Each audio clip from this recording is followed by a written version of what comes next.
would be an why talk. So let's talk about ICH.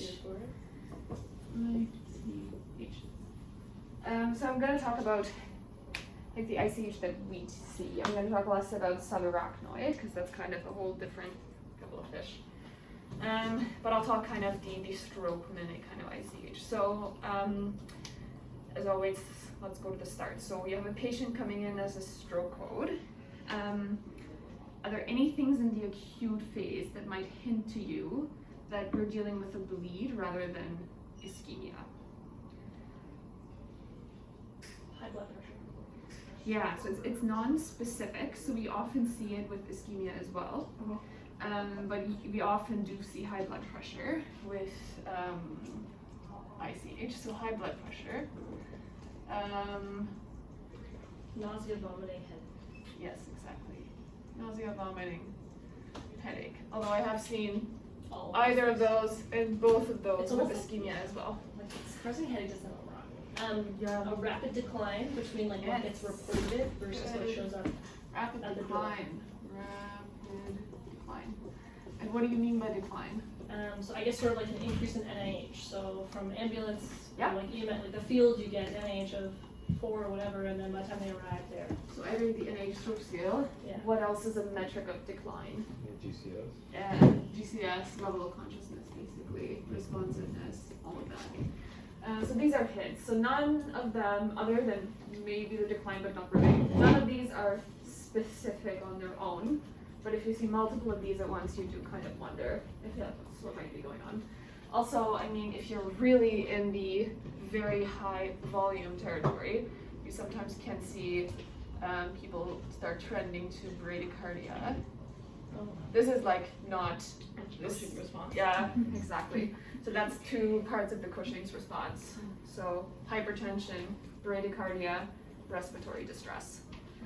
So if you ever get a race call overnight and you see someone who is hypertensive and bradycardic, your first step is to assess their airway and possibly foresee the need for airway intervention if the pathology matches up with that.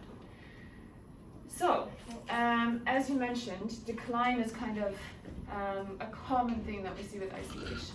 So I think about 20 to 30% will actually drop their GCS by 2 points, by 2, even just between the initial EMS assessment to when they come see us. And the highest risk window for decline is of course correlated with the highest risk window for ischemia, hemorrhage expansion. So the curve that we see is kind of something like this. So this is time in hours, and this is expansion, or rate of the degree of expansion. So we see it kind of go like that. Sorry, it's not quite it. It looks like this. So you would expect to see the largest degree of expansion by hour 3, and then a little bit more by hour 6. So this is your highest risk window, ultimately. And this is not the amount of blood needed to give you neurological deterioration is actually very, very small. So I think for every like 3 milliliters, like teaspoon of expansion, you increased your risk of death by 4. So like you quadruple your risk of death. Not okay. It's not great. So we talked about decline. Generally, so let's say you have assessed your patient, your spidey senses are tingling, and you see a bleed on CT. What are some radiographic things that you would pay attention to, both as an academic exercise, but also things that might have prognostic value in the first 24 hours? Relating to the spot sign? Yes, exactly. Yeah. So there's the spot sign, which basically is a hyperdensity in the area of hematoma that basically just indicates active contrast extravasation. So that's a sign of acute bleed. There's a couple more things that we would pay attention to that have kind of prognostic significance or may change management down the road. I mean, that'll location of the bleed. Yeah, that's true. So location, is Probably it not very good, D? but- Oh, that, I mean, but that's important too, because it tells you about etiology. Yeah. Also, like any herniation. Yeah, so features of herniation, yeah, you could see that. So if they're herniating already at hour 3, you're in big trouble. Herniation. There's also, you'd want to see, is there any intraventricular extension? So is there blood in the ventricles? Or IVH. And there's another sign of active bleed, which is just general heterogeneity of the bleed. So if you look at the bleed, the hematoma in multiple planes, and you can see kind of some whiter and some grayer and some intermediate phases to the bleed, it just shows you that there's layers of hematoma. So heterogeneity. Okay, so since we don't send these people for TPA or EVT, what can we do for them in the context of an acute stroke code? What is like the number one thing that we should do for them? Reverse. Yes, so that's good. So both of those actually. So reversal of any possible anticoagulants and blood pressure. I want to talk about both of those in detail because they can be rather nuanced. So let's talk about BP control first.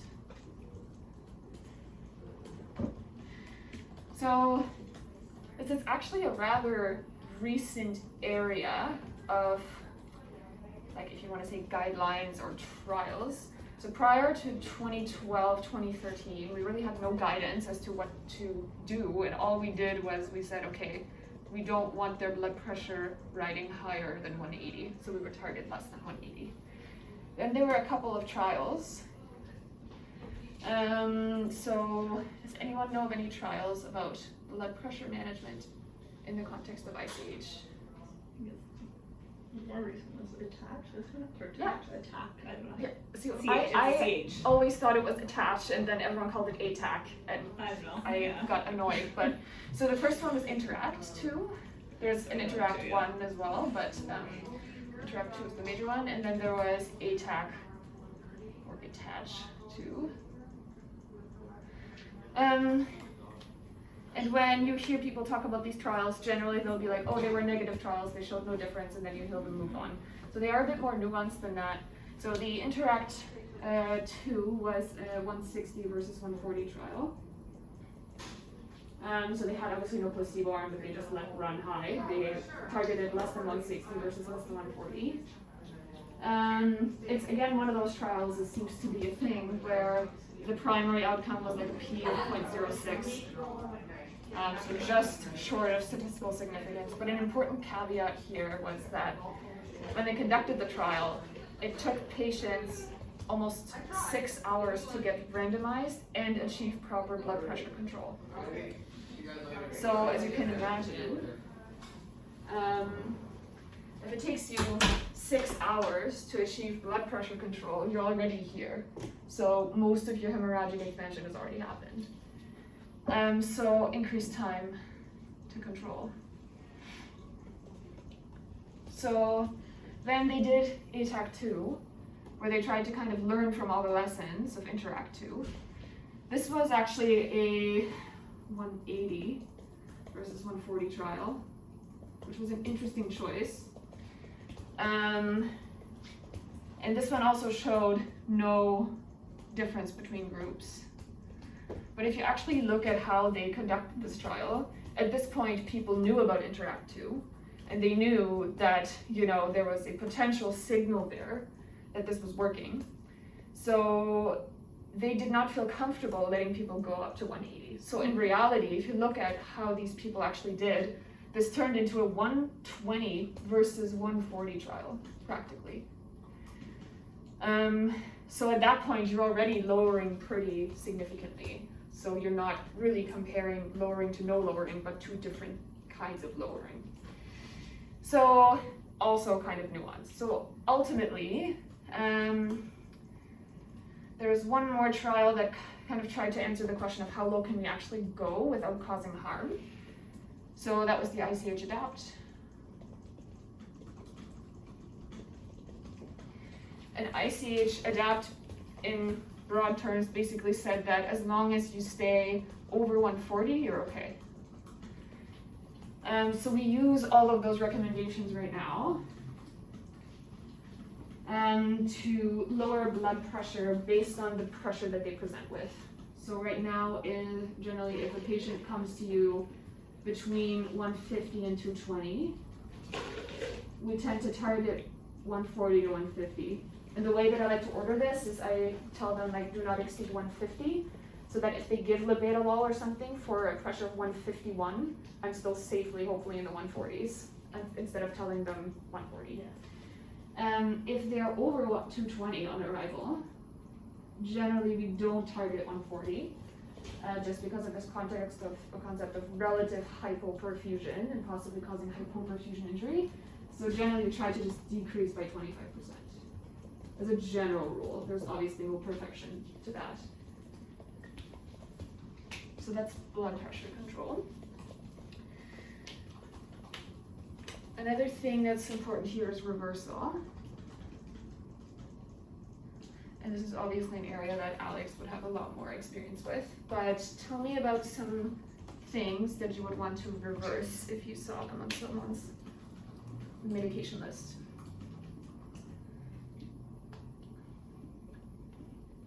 Like DOACs or warfarin? Mm-hmm. So let's start with warfarin. Oh, okay, you're trying to No, actually, So- you can. Yeah, you can reverse other DOACs theoretically. generically. Yes.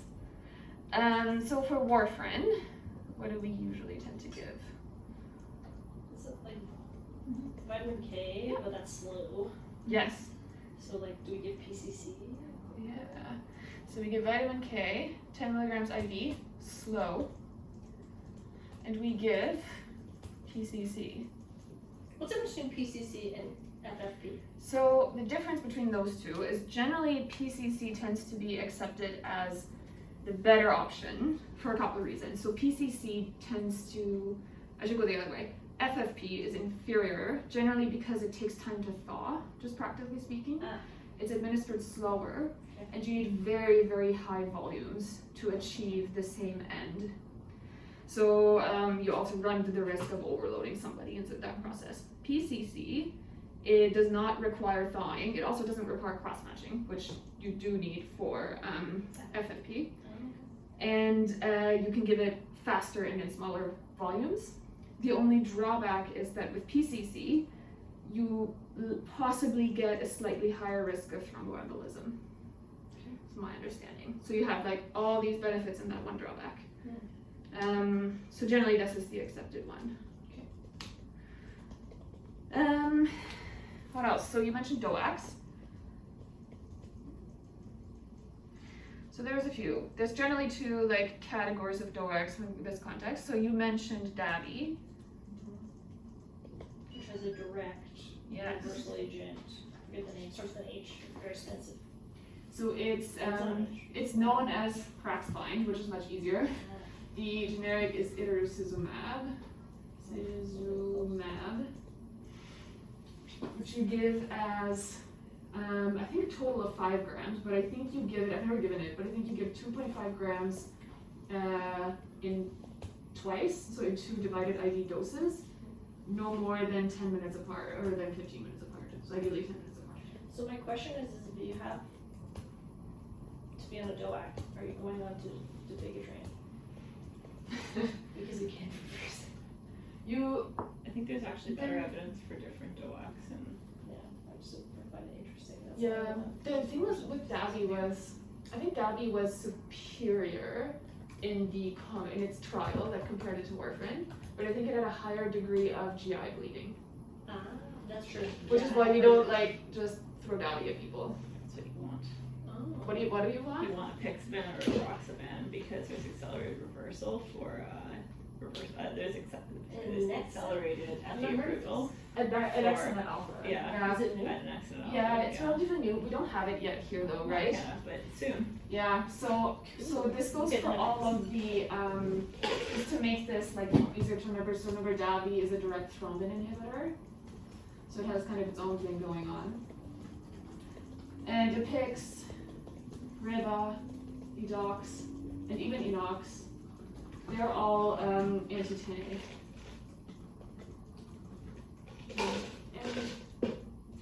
And they have this possible reversal agent of adexanet alpha.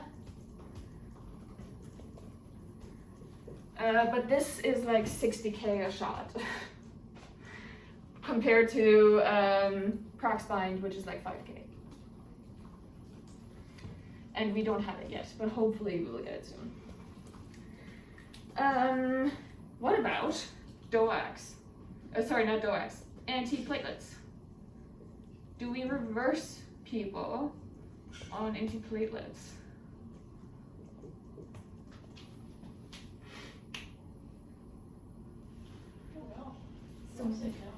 So we don't. So the way we would reverse these people, I guess, is to give a platelet infusion, or transfusion, I should say. So we don't do that. Unless they're also going for some major surgery. So if we're like, oh, these are like so awful that maybe neurosurgeon would want to intervene, but at that point you'd want to talk to neurosurgeon. There's actually the patch trial showed that there was harm with platelet transfusion. Showed harm.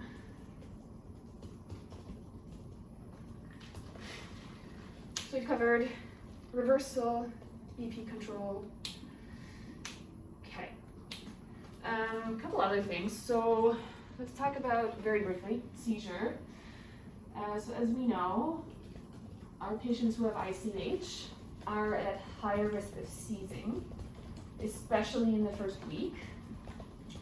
And it's like almost 15% of people in the first week. It's not few. So how do you guys feel based on what you've seen about putting someone on prophylactic antiepileptics if they have an ICH? And would the location of the ICH change your reasoning?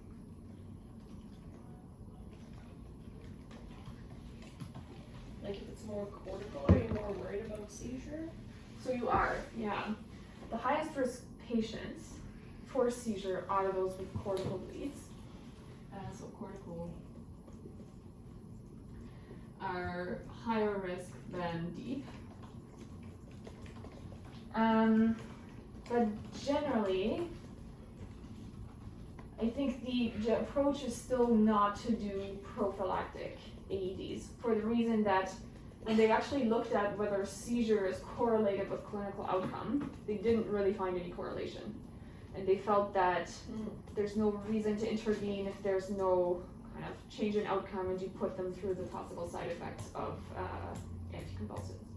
So we generally do no prophylaxis unless, of course, there is clinical evidence of seizure that is persistent. So if they have profoundly decreased LOC out of proportion to what you would expect given their hematoma, unless, so decreased LOC, and of course like seizure activity. And then you can always kind of use an EEG to guide your decision making about that. But if you have just a bleed, and they're kind of stable and doing their thing and not looking like they're seizing, you would not give them prophylactic anticonvulsants. So there's seizure. What else should we talk about? We should maybe talk about etiology and dislocation. So what causes people to have ICH? CAA, for example. Yeah, That's what it is, yeah. exactly. So, pardon? It depends where it is. Mm-hmm. That's right. So let's say, so CAA, where would you expect to bleed? To be more like a lobar kind of Yeah. approach. Exactly. So CAA, I think is like, I don't know, 15-ish. So they are often more cortical, lobar, bar. What else? Like amyloid? Or Yeah. what am I saying? Sorry, what? I was saying like other lobar things. Yeah, so what can you have in your lobar area? Like AVMs. Mm-hmm. AVMs. I think those are like 5-ish% of leads. I mean, AVMs can be anywhere, but lobar is common. They get like your infectious traumas, I guess. Trauma, for sure. So trauma, Symptoms. No, infection. you can probably see fewer of those though, right? Yeah, I mean, like, absolutely don't. no, but I mean, like, relative to, like, Yeah. usually if somebody's head has been cracked open, neurosurgeons as well. Yeah, they'll call them It's just like, it's a differential topic. That's, Definitely. Also, infection through the root of endocarditis, through the possibility of myocardial aneurysms, right? Yeah. So trauma, infection can be anywhere basically. Other causes. What's the major one? The one that we see all the time. Like aneurysms, like subarachnoid hemorrhage, but that's like. So yeah, that's for subarachnoid more so. Are you talking about hypertension? Yes. Yeah. Hypertension. Where are these bleeds? Yes. Or it's all those small little perforating arteries. Yes, So exactly. There's 5 locations. I've been asked them. So the most common locations So it's would be Pons? What's the special area in the pons? Remember there's It's like where the perforators are. Pons is something. Basis ponsis. Yes! Is that the one? Yeah. Crushed it. So the reason for that, do you guys ever wonder, so do you guys understand why those Yeah. areas are preferentially affected? Dr. Grimes, I think, finally Yeah. explained it to us, was like, it's like this huge highway of a tube, Yes. and then all of these small ones. Tiny, tiny. So it's a huge pressure gradient Exactly. difference. Yes. So very prone to like the fluctuations in pressure as they go, and you get a big, I guess, increase, and then it's like a huge Exactly. change of pressure into those small arteries. So if you look at this really crappy diagram of a brain, and let's say this is like your basal ganglia and thalamus area, this is awful, on both sides, and then your MCA kind of runs here, and you have all these tiny little perforators that come directly off the MCA. So as you said, giant vessel, tiny vessel, so you don't get that nice like gradual transition. So these vessels, relatively speaking, see a lot of pressure, and it's the same thing in the pons, because you have the basilar artery, exactly, and then you have all these tiny pontine perforators that come off there. So same concept. So generally locations, so basal ganglia is the most common, followed by thalamus, and then I think like pons and lobar are kind of on par. And then cerebellum is kind of at the end. You can get cerebellar bleeds too.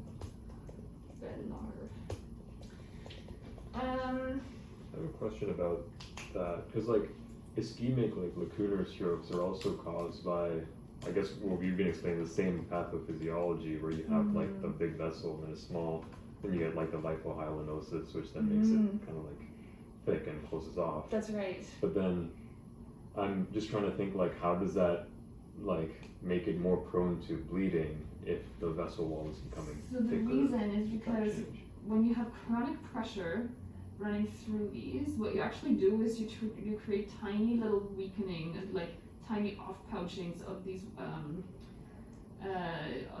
perforators. So these are actually they're called Charcot-Bouchard microaneurysms. Oh. Charcot-Bouchard. That's something you'll be done at least once in residency, probably more. Okay. So they're microaneurysms created by kind of constant pressure in the area. Aneurysms. And like any other aneurysm or vessel weakening, these are much more prone to rupture than normal vascular tissue. What else do I want to talk about? Etiology. So there's just a couple more I'll add. So cancers, you can bleed into tumors that are very vascular. Isn't there an acronym for that or something? The ones that are bleed a lot, like like renal, it's RCC, Yes. carcinoma, the melanoma. Oh, you mean the one that met The ones to the that brain? or the ones that bleed the most, Oh, that met to the brain. I don't know about an acronym. No. I know that the common ones that met to the brain would be like breast, melanoma, lung, Just because sometimes GI. and remember Sunny was telling us this? Yeah, I remember in the. There's a thyroid one. It's a special Yeah, I think. thyroid. It was the RCC. It was a melanoma, and then it was just like breast, lung, because they're common, and prostate. Or Yeah. whatever. Oh. Not prostate. Prostate causes like spine mets. Yeah, prostate. And bone mets. The other ones. Yeah. Testicular. So cancers, what else? I know. There's like, No, like the type of tumors that met to the brain that tend to bleed. Anyways, carry on. what else? There's like drugs of abuse and stuff. Drugs of abuse. Coagulopathies, so even someone with alcohol use can get coagulopathies. All these are names. I guess there's some things radiographically that sometimes can give you an idea that you're dealing more with an AVM or cancer type picture. So first of all, let's think about kind of our hypertensives, because these are common. Bleeds is kind of our standard bleeds, and CAA. Is there anything, have you guys ever talked about radiographic appearance that would make you suspect one of the more esoteric causes, like AVMs and stuff? Not really? So let's say you're looking at a hematoma on an image. Let's see, what would increase your suspicion that maybe this is more an AVM rather than a maybe CAA? If we're talking about lobar location.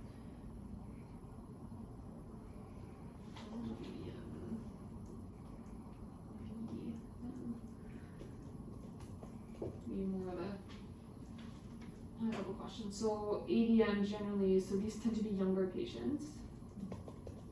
So if your patient is younger, if they are women, because men are more prone to primary ICH. If you have an abnormal, if on CTA you can see an abnormally large collection of vessels surrounding your hematoma, so blood vessels at the border of the hematoma.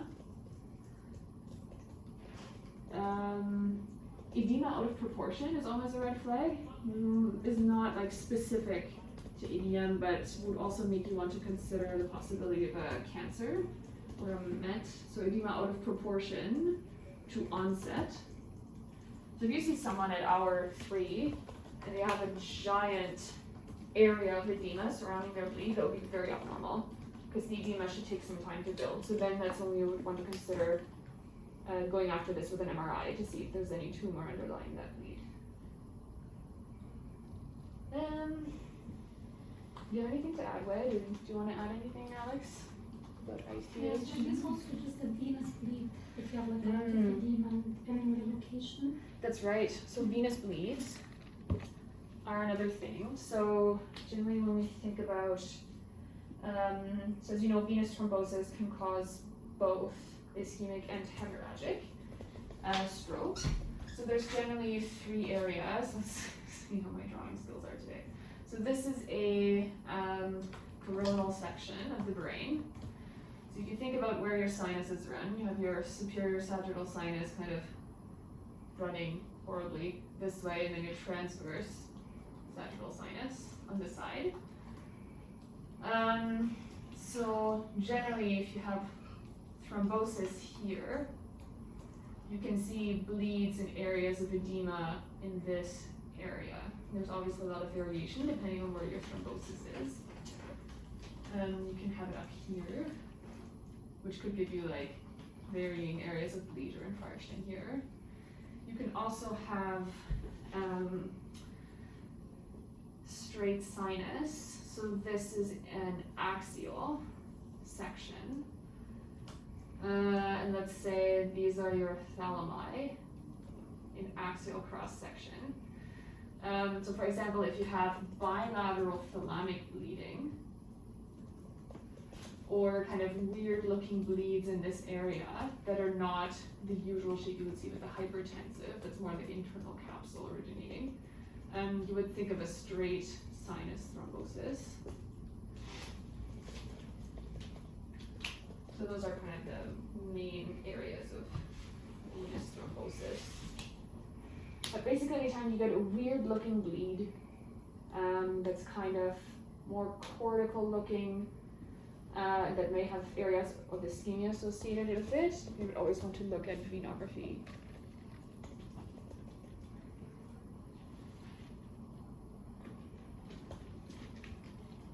Okay. Anything else you want to add, Whit?